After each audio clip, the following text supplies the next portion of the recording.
Hi, my name is Andrew Jordan. Today I'll be discussing the topic of this podcast. It will be titled Drugs Helpful or Harmful?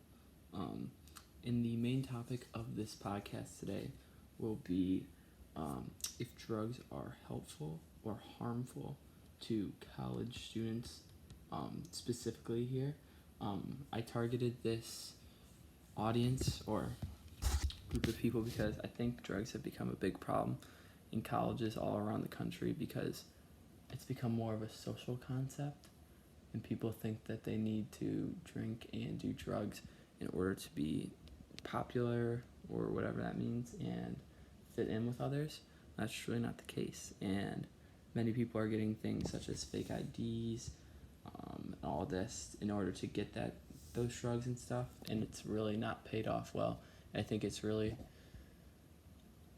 demotivated a lot of those students into pursuing further careers, and it's made them find a hole to dig themselves into, and it's not good.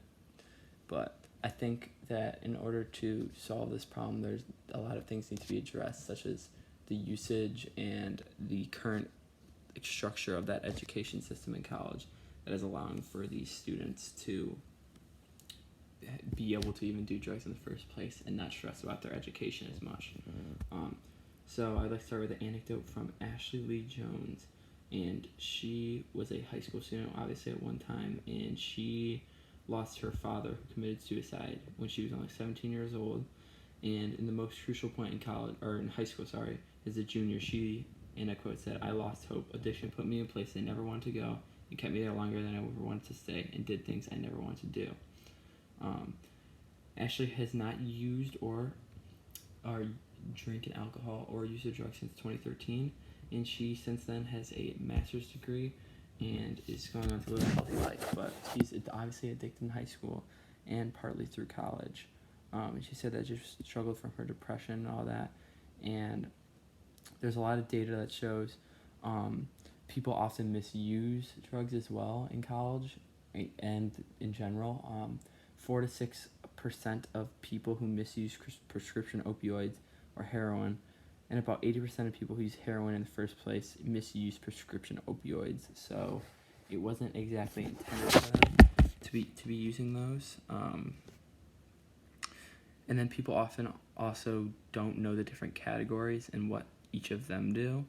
And over 60% of full-time college students have consumed alcohol, and a staggering 39% engage in binge drinking normally. And obviously, half these college students aren't even legally able to drink, but they have their fake IDs and whatnot, and they have people get these drugs for them, and it decreases their academic performance significantly, as also 20% of college students have used marijuana in the last month, and they can be attributed to lower GPAs as well.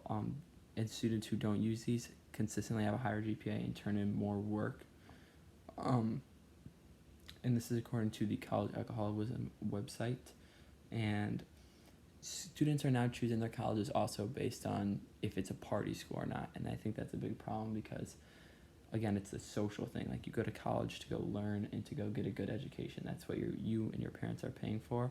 I think that's made it a big problem for these students, and these drugs there does not make it good for them in any way. And I get if they're legal and whatnot, but there are many students under the legal age who are using these. And then in a recent survey at Ohio State University, 69% claim to have used or owned a fake ID at some point in time, and this is a study conducted at that university. And they feel more confident they would be able to use that fake ID at these bars and stuff. So these students aren't even worried about getting caught. All they care about is taking these drugs. It's gotten to that point, and the academic performances have decreased as you see the workforce is struggling to obtain people and whatnot, and I think it's just not going in the right direction here. And the CDC has also done many studies since the pandemic, and drug use has gone only up since then, and more people obviously have had feelings of sadness and whatnot. So all I have to say is I don't think drugs are leading college students down the right direction, and we should try and do all we can to have younger people stop using them.